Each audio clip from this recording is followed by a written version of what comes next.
तो जैसा कि अपने प्रॉमिस के मुताबिक आ गई हूँ मैं इस लेटेस्ट से सीरीज अपकमिंग एपिसोड्स के साथ। लेकिन आपने अगर इसकी प्रीवियस वीडियो नहीं देखी है जो कि हमारे इस चैनल पे अपलोड की गई है, वो भी एक लॉन्ग वीडियो मैंने डिटेल में एक्सप्लेन की है, तो इस वीडियो को शुरू करने से पहले आप लोग उसे जरूर देख लें, तभी आपको आगे मजा आएगा। तो चलिए आगे शुरुआत होती है और हम देखते हैं। यहाँ पे लिवॉन की सिस्टम जो होती है वो उसे बताती है उसने एक खतरे को यहाँ पे डिटेक्ट किया है। अगर यूलो अपने इस पावर का यूज करती है जो कि उसकी मिस्टीरियस सीक्रेट बुक में लिखा है, अगर वो मिस्टीरी बुक के लिखे गए टेक्निक को आजमा लेती है तो यूलो का यहाँ पे सर्वाइवल चांस जो है वो 0% है। ये देख के लिवॉन काफी ज्यादा शॉक रह जाता है कि अगर यूलो ने ये अटैक किया तो वो यहाँ पे मर सकती है और इस फाइट में जीतना तो दूर की बात है, यहाँ पे उसकी जान पे खतरा है। इसलिए लिवॉन जो होता है वो उसके पास जाता है और उसे शांत करने की कोशिश करता है। जैसे ही यूलो युवान को वापस से जिंदा देखती है वो काफी खुश हो जाती है। लिवॉन उसे कहता है कि मैं ठीक हूँ और इस बुढ़े के साथ अब तुम्हें फाइट करने की जरूरत नहीं। इतने में जो यूलो होती है वो बेहोश होकर के नीचे गिरने वाली होती है कि लिवॉन उसे थाम लेता है, वो उसे उठा करके एक सेफ जगह पे रखता है। यहाँ यूलो लिवॉन की बाहों में इस तरह से सिमट जाती है कि उसे अब अपने ऊपर ही शर्म आ रही थी। शर्म के मारे उसके यहाँ गाल जो होते हैं लाल पीले हो जाते हैं। अब आगे जो लिवॉन होता है वो उस सिक लीडर को चैलेंज कर देता है। वो उसे कहता है कि मैं तुम्हें अब असली मैजिकल एरे का फॉर्मेशन दिखाता हूँ। अब इससे पहले कि हम ये जान पाते कि यहाँ पे उस सिक लीडर का सामना करने के लिए लिवॉन ने कौन सी टेक्निक का यूज किया है जिसके कारण वहाँ सिर्फ हमें आग ही आग दिखाई जाती है, एपिसोड में दिखाया जाता है। आगे हम देखते हैं कि जो लिवॉन होता है वो पूरी तरह से तैयार होता है उस सिक लीडर का सामना करने के लिए। उसकी पिछली डेथ के कारण उसे टोटल 278 पॉइंट्स का रिवॉर्ड मिला था, जिनमें से वो 99 पॉइंट्स का यूज कर लेता है ताकि वो सिक लीडर के अटैक को सह सके। अब आगे उस ओल्ड मैन सिक लीडर ने अपने उसी टूल वेपन का यूज किया होता है जिसकी एफिशिएंसी अब 70% तक बढ़ चुकी होती है। वो मार्क्स वेपन जो होता है जैसे ही लिवॉन पे अपनी दहकती हुई पर्पल फायर से अटैक करता है, लिवॉन की बॉडी जो होती है वो गोल्डन ऑरा जनरेट करने लगती है। सिस्टम के द्वारा दिए गए ऑप्शन में से उसने 99 पॉइंट्स खर्च किए होते हैं अपने उसी क्लोन टेक्निक पे। इसके कारण अब लिवॉन ने अपने मल्टीपल क्लोन्स बना लिए होते हैं, जिसका मतलब ये है कि जितने ज्यादा उसके क्लोन्स होंगे उतनी ही ज्यादा तगड़ा अटैक वो उस ओल्ड लीडर पे कर पाएगा। हालांकि यहाँ लिवॉन के क्लोन्स की जो पावर होती है वो उसके केवल 30% के बराबर ही होती है, लेकिन उसने अपने इतने सारे मल्टीपल क्लोन्स बना लिए होते हैं कि वो एक साथ अगर मिलके भी अटैक करते तो वो उस बुढ़े का काम तमाम कर देंगे। और बिल्कुल वैसा ही होता है, सारे लिवॉन के जो क्लोन्स होते हैं वो एक ही साथ मल्टीपल अटैक करते हैं उस बुढ़े पे, जिससे वहाँ इतनी ज़्यादा तेज़ एनर्जी जनरेट होती है कि सबसे पहले वो जो मार्क्स टूल वेपन होता है उसके तो परखच्चे उड़ जाते हैं और उधर वो जो बुढ़ा होता है उसके तो एक ही अटैक में हालत ख़राब हो जाती है। आगे वो बुढ़ा यहाँ लिवॉन के सामने गिड़गिड़ाने लगता है, माफिया मांगने लगता है कि मुझे माफ़ कर दो कि मैंने बहुत बड़ी गलती कर ली उस डिमन क्लैन की बातों में आकर के। उन्होंने मुझे पावरफुल बनने का एक ऐसा तरीका बताया जिसमें मेरे आंखों में पट्टी बांध दिया और मैंने उन्हीं के बहकावे में आकर के अपने लोगों की ही जान ले ली। इसीलिए प्लीज तुम मुझे एक और मौका दो, मैं अपनी गलती को सुधारना चाहता हूँ। अब वहाँ बुढ़ा तो काफी ज्यादा ड्रामेबाज निकलता है। वो मांग तो रहा होता है माफिया, लेकिन इधर पीछे से वो लिवॉन पे अटैक करने की तैयारी कर रहा होता है। लिवॉन भी उसकी इस चाल को समझ जाता है और उसे कहता है कि अगर तुम्हें माफी मांगना है तो उनके पास जाओ जिन्हें तुम्हें जान से मार डाला। आगे यहाँ लिवॉन भी उसके अटैक को डॉश करने के लिए अपने उसी शॉर्ट फिस्ट का यूज करता है, लेकिन यहाँ लिवॉन का ही अटैक उस बुढ़े पे भारी पड़ता है। उस अटैक के कारण उस बुढ़े के साथ साथ उसने जो फॉर्मेशन बनाई थी वो पूरी तरह से डिस्ट्रॉय हो जाता है। अब आगे लिवॉन यहाँ सोचने लगता है कि सारा मामला तो सुलझ चुका है, बेहतर यही होगा कि मैं भी अपना ड्रामा यहाँ शुरू कर दूं। इस समय मुझे ये दिखाना चाहिए कि मैं बहुत ही ज्यादा वीक और क्लैस्प होने वाला हूँ, अभी तो मुझे दूसरे लोगों की वाहवाही और उनकी हमदर्दी मिलेगी। आगे वो अपना ड्रामा शुरू करते हुए नीचे गिरने की एक्टिंग करने लगता है। ये देख के यूलो जो होती है उसे थाम लेती है। अब इन दोनों की यहाँ आंखें एक दूसरे से मिलती हैं और ये काफी रोमांटिक पोज में नीचे उतरते हैं। अब आगे हमें कुछ दिन के बाद का सीन दिखाया जाता है जहाँ यूकिंग सेक्ट में अब सब कुछ बेटर हो चुका था। उस सेक्ट लीडर बुढ़े के मरने की वजह से वो जो इविल स्पाई वाला चैप्टर था वो वहीं क्लोज हो जाता है। राइटियस अलायंस वालों ने वापस से यूकिंग सेक्ट को रिस्टोर करने के लिए मिंगशान शॉर्ट सेक्ट से बहुत सारे डिसाइपल को भेजा होता है उनके सपोर्ट के लिए।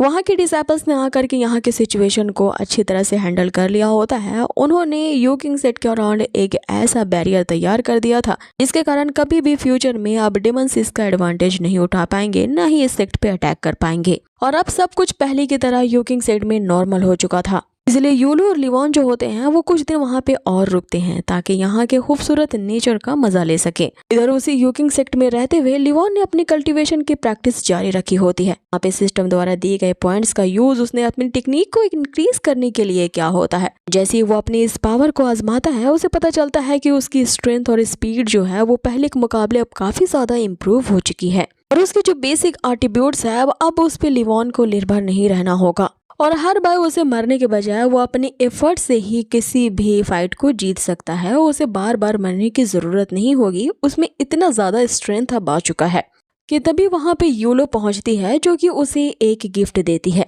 जैसे ही लिवॉन उस बॉक्स को ओपन करता है उसे एक लॉन्गेविटी स्प्रिट मेडिसिन मिलता है। इस मेडिसिन का यूज करके वो अपने लिए एक लेजर बना सकता है। उस एलिक्सर का अगर यूज यहाँ लिवॉन अपने शरीर के ऊपर करेगा तो उसकी जो लाइफ स्पैम है वो बढ़ जाएगी। आगे यूलो उसे बताती है कि राइटियंस अलायंस में उसने लिवॉन के लिए कंट्रीब्यूशन लेटर भेज दिया है। तुम्हारी कंट्रीब्यूशन इतनी अच्छी थी इस यू किंग सेट को बचाने के लिए, इसीलिए राइटियंस अलायंस वालों ने खुश होकर के तुम्हें इनाम के तौर पर ये तुम्हारी लाइफ स्पैम को बढ़ाने वाला मेडिसिन तुम्हें भेजा है। इस लॉन्गेविटी एलिक्सर से तुम्हारी उम्र जो है वो बढ़ जाएगी। लिवॉन इस एलिक्सर के लिए यूलो को थैंक्स कहता है, जिसपे वो कहती है कि तुम ये डिजर्व करते हो, तुम्हें इसके लिए थैंक्स कहने की जरूरत नहीं, लेकिन याद रखना ये एलिक्सर तुम्हारी लाइफ स्पैम को तो बढ़ा देगा, लेकिन अब की बार तुम्हें फाइट करते हुए इतना रिकलेस होने की जरूरत नहीं है, तुम्हें अपनी लाइफ स्पैम को बस यूं ही नहीं गंवाना चाहिए। जिसपे लिवॉन उसे कहता है कि अगली बार वो इस चीज का ख्याल रखेगा और सब जगह डेस्परेटली मरने के बजाय वो फैट बैक करना ज्यादा पसंद करेगा। लेकिन उस समय सिचुएशन ऐसी थी कि तुम एक ट्रैप में फंसी हुई थी और तुम्हें बचाने के लिए मुझे ये कदम उठाना ही पड़ा। अब आगे ये सुनते ही यहाँ यूलो काफी ज्यादा इमोशनल हो जाती है। वो सोचने लगती है कि कोई उसके लिए है जो अपनी जान गंवाने के लिए भी तैयार है। इतने में इन दोनों की नजरें फिर से एक दूसरे से मिलती है कि तभी एक जो लेटर होता है वो यहाँ यूलो के पास आता है जो कि यू किंग सेक्ट के एल्डर्स ने ही भेजा था। आगे उन दोनों को सेक्ट के सीक्रेट लाइब्रेरी में बुलाया जाता है क्योंकि वहां पे रखे गए उस सेक्ट के सीक्रेट ट्रेजर को उन्होंने ओपन कर दिया था। उसमें रखा गया अंबर स्टोन जब बाहर निकाला जाता है, लिवॉन यहाँ पे कहता है कि आखिर इस अंबर स्टोन में ऐसा क्या है जो कि डेमन कल्ट वाले इतने ज्यादा डेस्परेटली इसे पाना चाहते हैं। अब आगे इसी चीज का पता लगाने के लिए यूलो जो होती है वो अपनी मिंगशान शॉर्ट सेक्ट का एक हाईएस्ट मैजिकल पावर को यूज करती है जो कि उसकी स्पिरिचुअल विंगली आईज होती है। वो इस स्पिरिचुअल आई का यूज करके उस अंबर स्टोन के भीतर देख सकती थी, जहां उसे पता चलता है कि ये जो स्टोन है ये एक ऐसा मैजिकल ट्रेजर है। इस स्टोन का यूज आसपास की स्पिरिचुअल एनर्जी को एक जगह गैदर करने के लिए किया जाता है ताकि बाद में इंटायर क्लैन या सेक्ट के जो डिसाइपल्स या एल्डर्स होंगे वो इस इकट्ठा हुई स्पिरिचुअल एनर्जी का यूज करते हैं अपनी कल्टीवेशन लेवल को बढ़ाने के लिए।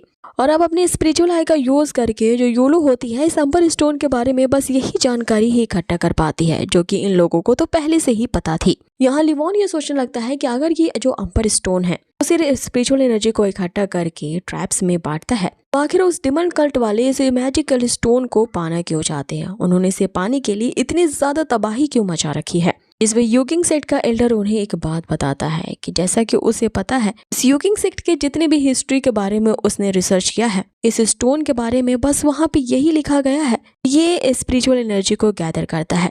इसके अलावा इस अंबर स्टोन के दूसरे सीक्रेट्स के बारे में अब तक डिस्कवर नहीं किया गया है कि तभी यूलो को एक और आइडिया सूझता है। वो अपने शॉर्ड मास्टर को समन करती है। यहाँ पे उसकी तलवार को देख करके जो लिवॉन होता है वो हैरान रह जाता है और वो यूलो से पूछने लगता है कि इस ट्रेजर को चीर फाड़ करना सही नहीं होगा। जिसपे यूलो से कहती है कि तुम्हें किसने कहा कि मैं इस तलवार का यूज इस ट्रेजर को तोड़ने के लिए करूंगी। ये जो मेरे शॉर्ड मास्टर है वो भी एक तरह के मैजिकल वेपन है और एक मैजिकल वेपन दूसरे मैजिकल ट्रेजर से बातें कर सकता है, इसलिए ये जो मेरा शॉर्ड मास्टर है वो हमारी हेल्प करेगा इस अंबर स्टोन से बातचीत करने में। अब आगे वे दोनों मैजिकल ट्रेजर्स तो होते हैं वो एक दूसरे से कम्युनिकेट करने लगते हैं कि तभी वो जो अंबर स्टोन होता है वो उस तलवार के चारों तरफ घूमते हुए अपने अराउंड बहुत सारे ब्लॉक्स बना लेता है और फिर वे जो स्क्वायर ब्लॉक्स होती हैं वो आपस में इकट्ठा होकर के एक बड़ा सा बॉक्स बना लेती हैं। अब ये देख करके तो उनकी सुलझी हुई गुत्थी और भी ज्यादा उलझ जाती है। वॉन उस बड़े से बॉक्स को देख करके पूछने लगता है कि अब ये क्या है, जिसपे यूलो उसे बताती है कि ये एक तरह का मैकेनिज्म है। जिसपे एल्डर उसे पूछने लगते हैं कि क्या तुम्हें मशीनों के बारे में पता है, क्योंकि आज से पहले हमने इस यूकिंग सेक्ट में इस तरह के मशीन और इनके मैकेनिज्म के बारे में पहले कभी नहीं जाना। हालांकि ये अम्बर स्टोन काफी एंशिएंट टाइम से ही हमारे सेक्ट में था, लेकिन ये इस तरह का मैकेनिज्म बना सकता है इसके बारे में हमें भी खबर नहीं थी। जिसपे यूलो उसे बताती है कि मैं भी इस मैकेनिज्म के बारे में उतना नहीं जानती, बस मैंने एक बार इसे बुक में पढ़ा था और जिस तरह का फिगर उस बुक में दिखाया गया था ये बिल्कुल वैसा ही नजर आ रहा है। जिसपे लिवान उसे कहता है कि जब ये एक मैकेनिकल टूल है तो क्यों ना हम इसकी जानकारी किसी ऐसे मास्टर से ले जो कि मशीनरी के बारे में अच्छी खासी जानकारी रखता हो। अब ये सुनते ही यूलो को याद आता है कि उसे एक ऐसे मास्टर के बारे में पता है जो कि इस तरह के मैकेनिज्म की जानकारी रखता है। उसे सभी लोग मास्टर ऑफ मशीन के नाम से जानते हैं। अब जैसे ही उसे मास्टर ऑफ मशीन के बारे में याद आता है वो उस सेक्ट में एक सेकंड के भी लिए नहीं रुकती। वो उस बॉक्स को उठाती है और लिवान को लेते हुए उन सभी एल्डर्स से अलविदा लेती है कि अब हम जा रहे हैं। फिर लिवान उसे कहता है कि हम का क्या मतलब है, क्या अब भी मैं तुम्हारे साथ ही जा रहा हूँ, क्योंकि यूकिंग सेक्ट में आ करके इस स्टोन को खोजने का तुम्हारा मिशन था जो कि मैंने पहले ही कंप्लीट कर लिया है। अब मुझे तुम किस पछड़े में घुसा रही हो। अब आगे उसी मास्टर ऑफ मशीन की तलाश में यूलो यहाँ निकल पड़ती है लिवान के साथ, लेकिन लिवान उसके साथ यहाँ पे नहीं जाना चाहता था और वो रास्ते में जाते हुए उससे कई सारे सवाल पूछता है कि आखिर हम किस मशीन मास्टर से मिलने के लिए जा रहे हैं और वो कहाँ रहता है। जिसपे यूलो उससे कहती है कि तुम चिंता मत करो, मुझे उस मास्टर के बारे में पता है। मैं बहुत साल पहले उस मास्टर से मिली थी और मुझे उनकी काबिलियत पे पूरा भरोसा है। वही इस बॉक्स की मिस्ट्री को अच्छे से सुलझा सकते हैं। लेकिन लिवान के सवाल तो यहाँ पे खत्म नहीं होते। वो फिर से यहाँ यूलो से पूछने लगता है कि क्या वो इस एल्डर को जानता है। जिसपे यूलो बस उसे यही जवाब देती है कि हम थोड़ी ही देर बाद उनसे मिलने के लिए पहुंचने वाले हैं। जब तुम उनसे मिलोगे तब तुम्हें पता चल जाएगा कि उन्हें मास्टर ऑफ मशीन्स क्यों कहा जाता है। और अब इसी रहस्य के साथ कि उस मैकेनिकल बॉक्स में क्या है और इसकी मिस्ट्री को ये दोनों कैसे सुलझाएंगे, ये हम जानेंगे इसके नेक्स्ट एपिसोड पे। Till then take care, stay healthy, good bye. एपिसोड की शुरुआत होती है जहां हमें दिखाया जाता है बात होती है जहां पे उस मशीन के मास्टर से मिलने के लिए वे एक व्हाइट फिश के लेक के पास रुकते हैं, क्योंकि वो मशीनों का मास्टर यहीं रहा करता है। यूलो उसके बारे में बताती है कि ये जो मास्टर ऑफ मशीन है वो यहीं पे रहा करता है। उसे वो काफी टाइम पहले से ही जानती है, जिसका नाम फोर्सिंग है। आगे वो अंदर जाने से पहले लिवान को इस बारे में भी सावधान करती है कि अगर तुम्हें यहाँ पे कोई अजीब सी चीज होती हुई दिखे तो प्लीज उसके बारे में ज्यादा सोचना मत, इसे इग्नोर करना, क्योंकि ये मास्टर थोड़ा सनकी टाइप का बंदा है। ये ऐसी वैसी हरकतें यहाँ पे किया ही करता है। जिसपे लिवान ये पूछती है कि आखिर मुझे उससे किस तरह से सावधान रहना है। जैसे ही वो अपने कदम आगे बढ़ाता है वहाँ पे इन पे अटैक करने के लिए कुछ अलग तरह की मैकेनिज्म एक्टिवेट हो जाती हैं, जो कि अचानक से इन पे हमला कर देती है। लेकिन इनके हमले से बचने के लिए यहाँ पे जो लिवान और यूलो होते हैं वो अपनी अपनी पावर्स को एक्टिवेट करके उस अटैक को आसानी से डॉज कर लेते हैं। आगे यूलो यहाँ पे चिल्लाते हुए उस फोर्सिंग से कहने लगती है कि तुम्हारी ये पुरानी आदत नहीं बदलेगी। अभी मैं तुमसे यहाँ पे मिलने के लिए आती हूँ, तुम अपने बनाए गए नए इंस्ट्रूमेंट का यूज मुझ पे करते हो उसे टेस्ट करने के लिए। सो अपनी ये बुरी आदत ना तुम छोड़ दो, वरना तुम्हारे इस इंस्ट्रूमेंट्स के साथ साथ अगली बार तुम्हारी भी बारी होगी। अब आगे उसी फोर्सिंग की एंट्री होती है, वो भी बहुत सारी छैल छबीली लड़कियों के साथ। फोर्सिंग यहाँ काफी दिलफेक किस्म का प्ले बॉय के जैसा कैरेक्टर है। यूलो तो उसकी शुरू से ही क्रश है, इसलिए उसे देखते ही वो उसके लिए पोइट्री कहने लगता है। आगे यूलो उसकी पोइट्री को इग्नोर करते हुए यहाँ लिवान को बताती है कि यही वो फोर्सिंग है जो कि राइटियस अलायंस के ही एक मेंबर सेक्ट जिसका नाम होजियान है उसका सेक्ट लीडर है। हालांकि ये कैरेक्टर में ठरकीनेस से तो भरा हुआ है, लेकिन इसमें एक ऐसा अमेजिंग टैलेंट है जो कि इसे मैकेनिकल इंजीनियर में काफी ज्यादा निपुण बनाती है। ये किसी भी तरह के मैकेनिज्म को समझ सकता है और अपने टैलेंट का यूज करके किसी भी तरह की मशीनरी को बना सकता है। अब आगे जो फोर्सिंग होता है वो लिवान की तरफ देख के सोच रहा होता है कि इसने आते ही मेरे 2 बड़े बड़े अटैक्स को आसानी से ब्लॉक कर दिया, तो मेरे बिछाए गए ट्रैप से बचना इतना आसान नहीं है। ये बंदा जितना ज्यादा सिंपल है उतना लिखता नहीं है। लेकिन मैं इस लड़की पे क्यों ध्यान दे रहा हूँ जबकि मेरी सुंदर परी मेरे सामने खड़ी है। आगे वो यूलो के पास आता है और अपनी फ्लर्टगिरी यहाँ पे शुरू कर देता है। उसे कहने लगता है कि आखिरकार तुम्हें इस बात की अकल आ गई और तुम्हें मेरी याद ने यहाँ तक खींच लाया, तो अब तुम बता कि तुम मेरी पार्टनर बनने के लिए कब तैयार हो। यहाँ तो वो जो फोर्सिंग होता है वो यूलो को देखते ही उसे प्रपोज कर देता है अपनी वाइफ बनने को। यहाँ यूलो अपना हाथ खींचते हुए उससे कहती है कि अपने ख्याली पुलाव पकाना बंद करो। तुम्हें यहाँ पे किसने कहा कि मैं तुमसे यहाँ पे शादी करने के लिए आई हूँ। अब आगे वो अपनी बात को कंप्लीट कर पाती इससे पहले ही फोर्सिंग उसे रोकते हुए कहता है कि दो लोगों के बीच शादी तब होती है जब दोनों की ही पसंद एक ही तरह की हो और दोनों ही सेकुलर बंदे हो।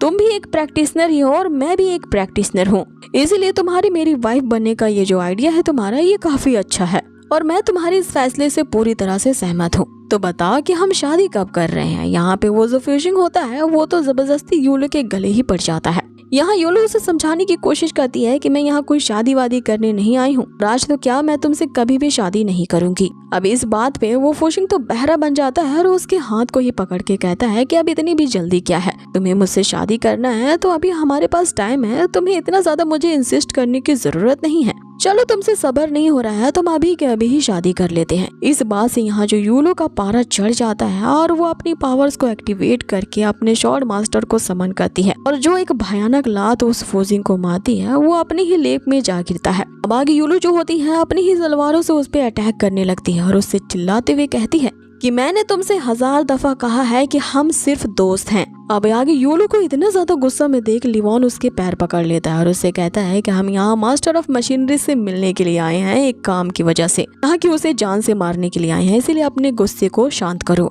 लेकिन वो जो फोर्सिंग होता है वो एक नंबर का ढीठ होता है। पानी के अंदर ही यहाँ यूलो से वो कहने लगता है कि तुम्हें किसने कहा कि दोस्त जो हैं वो लाइफ पार्टनर नहीं बन सकते।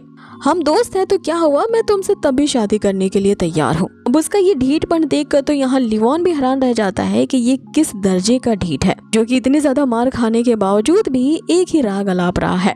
अब आगे फोर्सिंग यहाँ लिवॉन से पूछने लगता है कि तुम कौन हो, मैंने तो तुम्हारा नाम भी नहीं पूछा। जिसपे वो कहता है कि वो लिवॉन है और जीनी सेक्ट का एक डिसाइपल है। जिसपे फोर्सिंग उसे कहता है कि मैंने कुछ दिनों से तुम्हारे बारे में काफी ज्यादा सुन रखा है, तुम तो बस कुछ ही दिनों में काफी ज्यादा पॉपुलर हो गए हो, सभी लोग तुम्हारी चर्चा कर रहे हैं।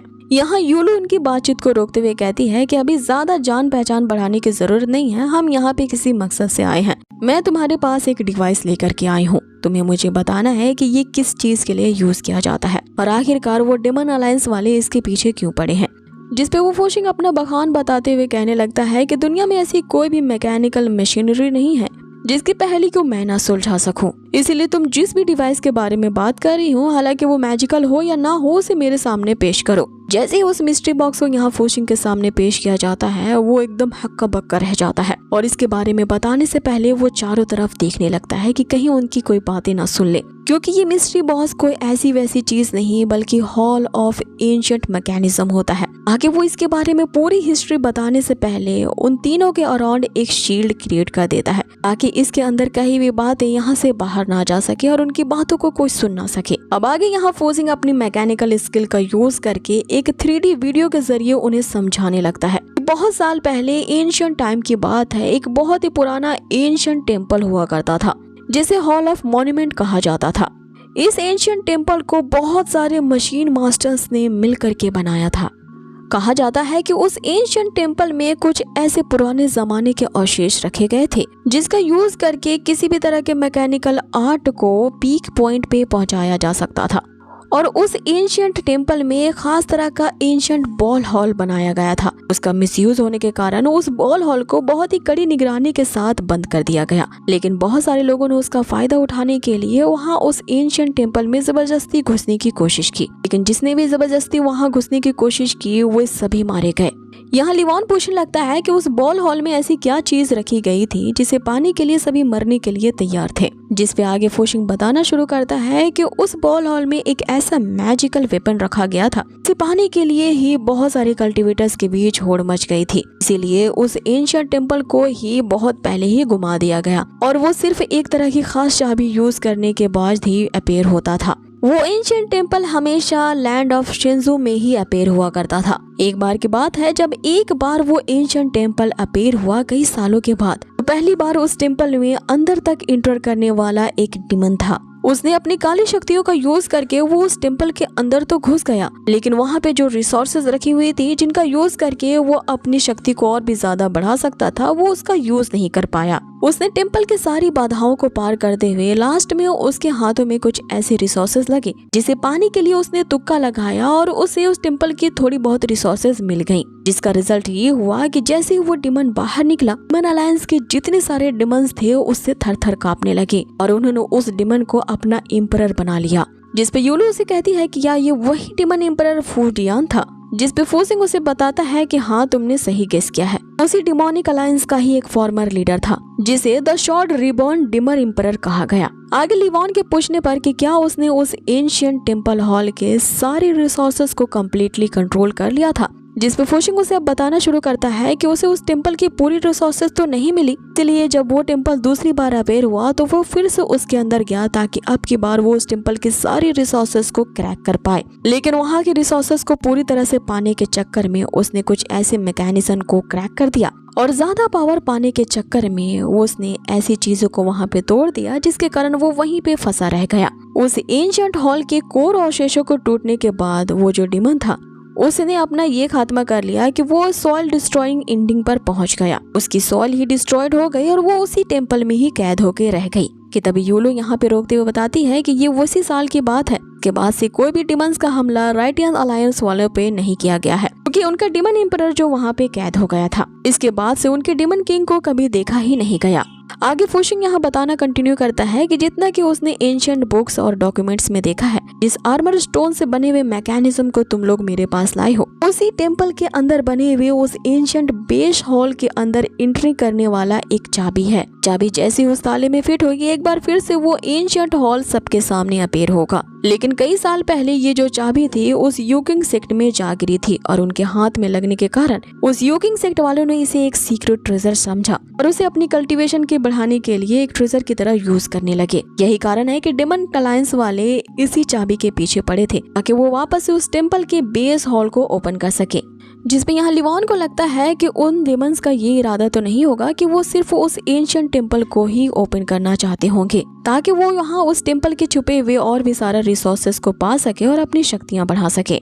जिसपे फोसिंग कहता है कि तुम्हारा ये गेस करना बिल्कुल सही है क्योंकि उनका मकसद सिर्फ रिसोर्सेज को पाना ही नहीं है। अगर तुम दोनों उस डिमन अलायंस की जगह होते तो बताओ इस चाबी को क्यों ढूंढते। जिसपे यूलो और यहाँ पे लिवॉन एक साथ ही बोल पड़ते हैं कि अभी फिलहाल में डिमन अलायंस वालों के पास कोई भी लीडर नहीं है और उनके जो 12 सेक्ट्स हैं वो आपस में ही लड़ा करते हैं, इसीलिए उन्हें अभी फिलहाल के लिए एक ऐसे लीडर की तलाश है जो कि उनके एम्परर की गद्दी पे बैठ सके। फोशिंग उसे कहता है कि तुम दोनों ने यहाँ फिर से एक बार सही गेस किया है। उनका डिमन किंग जो एक बहुत बड़े खतरे में जाके फंस चुका है, वो उसे आजाद करवाना चाहते हैं, उसकी विरासत यानी इनहेरिटेंस को पाना चाहते हैं। यही उनका मकसद है उस एंशिएंट टेम्पल को वापस से रीओपन करने का, क्योंकि अभी डिमन अलायंस में कोई भी लीडर नहीं है। इसलिए अगर तुम उनकी जगह पे रहते तो आगे क्या डिसीजन लेते। तो फिर ये दोनों एक साथ ही बोल पड़ते कि सबसे पहले हम उस टेम्पल ऑफ एंशिएंट मॉन्यूमेंट को ओपन करते ताकि उस डिमन किंग की इनहेरिटेंस को ऑब्टेन कर पाएं।